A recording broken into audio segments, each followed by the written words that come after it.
లేదా దాడులు చేయించిన నేతలుగా చెప్పబడుతున్న వీళ్ళు తప్పించుకోవడం కానీ, ఇందాక జత్వానీ కేసులో ఐపీఎస్లు వాళ్ళు కానీ, ఇట్లా వీళ్ళ డైరెక్టర్ వెంకటరెడ్డి ఏందండి అది గవర్నమెంట్ ఆఫీసర్ అండి, ఐఏఎస్ ఆఫీసర్ అండి, ఎక్కడ పోయాడు అండి, ఎక్కడ పోయాడు?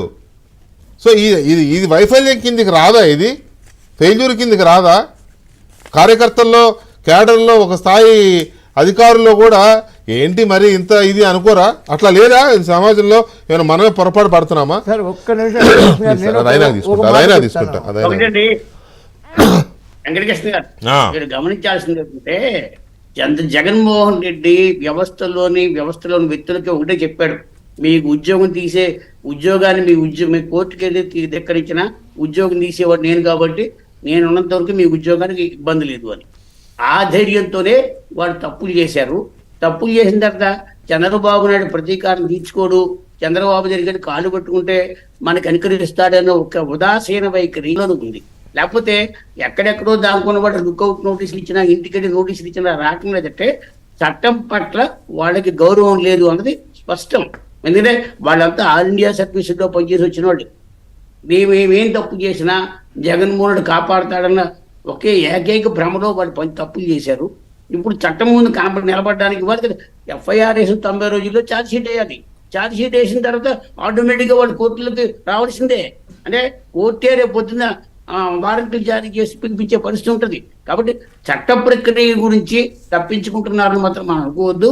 చట్టాన్ని దుర్వినియోగం చేయకుండా చట్టబరులు ఎలా చేయాలో ముఖ్యమంత్రి వెళ్తున్నాడు. కాబట్టి ఇప్పుడున్న పోలీస్ అధికారులు కూడా డీజీపీ కానీ, అడిషనల్ డీజీపీ, సిఐడి కానీ వాళ్ళు చట్టబద్ధలో పనిచేస్తున్నారు. కాబట్టి లేకపోతే నిజంగానే జూన్ 3వ తారీఖు 4వ తారీఖు 10 తారీఖు వచ్చిన తర్వాత జూన్ 13 ప్రమాణ స్వీకారం చంద్రబాబు నాయుడు ప్రతీకారం తెచ్చుకుంటే జూన్ 14 రాత్రినే జగన్మోహన్ అరెస్ట్ చేసేవాడు. ఆయన ఎందుకు అరెస్ట్ చేయలేకపోతే ఎందుకు వదిలేసాడు? అది వేరే కేసులో కూడా అక్కర్లేదు, స్వయంగా వివేకానంద రెడ్డి హత్య కేసులో అరెస్ట్ చేయొచ్చు. ఆ రోజునే జరిగిన పొరపాటు ఫ్యామిలీ విషయం వదిలేసాడు. దాన్ని 4 ఏళ్ళైంది, సుప్రీంకోర్టులో కేసులు నడుస్తున్నాయి. ఆడబిడ్డ వచ్చి అడిగిందని ఆ రోజే ఆయనకు రాస్తే ఇవాళ జగన్మోహన్ రెడ్డి ఎక్కడ ఉండేవాడు? ఆయన చట్టాలను ఇక్కడ నేను చెప్తున్నాను సార్, భారతదేశంలో కానీ శ్రీలంకలో కానీ 70-80 దశకంలో చార్లెస్ శోభారాజ్ అంటే ఎంత భయపడేవారు. ఇప్పుడు చార్లెస్ శోభారాజే భయపడతారు జగన్మోహన్ రెడ్డిని చూసి. అంత క్రిమినల్ నేచర్ ఉన్నవాడు. తన కుటుంబ సభ్యుల్ని ఇన్వాల్వ్ చేశాడు, తన స్నేహితులు ఇన్వాల్వ్ చేశాడు. చివరికి ఒక స్నేహితుడిని రక్షించడం కోసం ఎక్కడ నిన్న శర్మిల గారు మీరు ప్రెస్ మీట్ చూసేట్లేదు, అసలు సజ్జన్ జనరాలకి జగన్మోహన్ రెడ్డికి ఉన్న అవినాభావ సంబంధం ఏంటో నాకు గట్టిగా చెప్పింది.